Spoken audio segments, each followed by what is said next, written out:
Greystone Electric Corporation to build a new fiber network in Georgia. Charter Communications sees a big drop in pay TV subs. The FCC doles out ECF funding and creates a new space bureau. Those stories and more on This Week in the Broadband Universe. Hello everyone and welcome. I'm Craig Corbin. Off-campus education activities for students in 6 states will benefit from money earmarked this week by the FCC. Upwards of $183 million in awards from the Emergency Connectivity Fund will support students in Alabama, Florida, Maryland, New York, Texas, and Washington.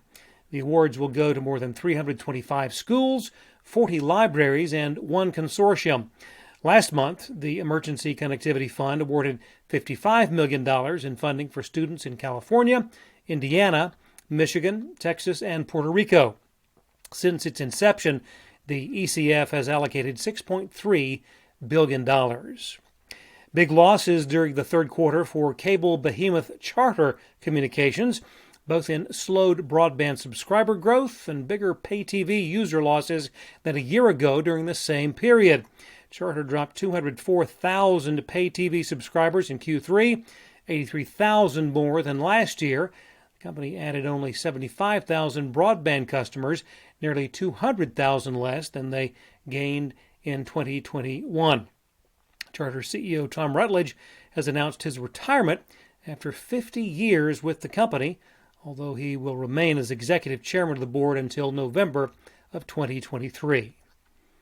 Electric cooperative Greystone Power Corporation is launching a pilot project to bring high-speed internet to more than 5,000 unserved and underserved locations within their Georgia service area footprint. Construction slated to begin on the multi-million-dollar project next year, with the first members accessing internet service by 2024. The fiber network will utilize 447 miles of aerial and underground fiber. 3 tiers of service will be available up to 2 gigabits per second. Attracting and training a broadband workforce is more important than ever. Word this week of 3 training partnerships involving NTCA, the Rural Broadband Association.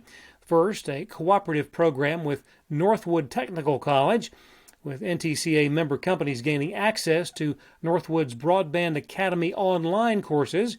NTCA also partnering with the National Rural Education Association and the NREA to work with local broadband partners in identifying coursework related to broadband industry needs.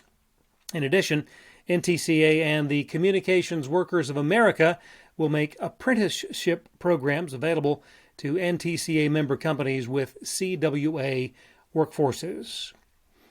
DirecTV customers looking for the World Series and a lot of other programming still striking out. That thanks to a continuing retransmission standoff with White Knight Broadcasting and Mission Broadcasting. DirecTV had requested that the blackout of 25 local stations be put on hold until after the November 8th midterm elections. White Knight local stations went dark on DirecTV back on October the 7th. Amazon has announced plans to build a broadband satellite production facility in Kirkland, Washington that will support low Earth orbit satellite Project Kuiper. The 172,000 square foot plant will have capacity to build up to 4 satellites per day.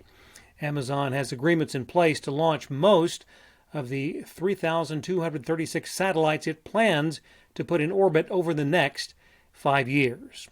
And in a related story, given the immense push for satellite broadband services, FCC Chairwoman Jessica Rosenworcel has announced plans to reorganize the Commission's International Bureau into a standalone Office of International Affairs, along with a new Space Bureau. This will allow the FCC to continue to fulfill its statutory obligations for regulation of the rapidly growing satellite industry. Over the past 2 years, the agency has received applications for 64,000 new satellites. And finally, if you're looking for a good movie, look no further than Vertical Freedom. It's an epic feature-length film produced by Story Built Media in collaboration with NATE, the Communications Infrastructure Contractors Association. It highlights the professional and personal lives of 6 tower climbers who possess very diverse backgrounds and incredibly compelling stories, and some just unbelievable shots in the movie. Vertical Freedom, available on a number of video-on-demand platforms, including Amazon Prime Video, Google Play, and Vudu. Thanks for watching. We'll see you next time right here on This Week in the Broadband Universe.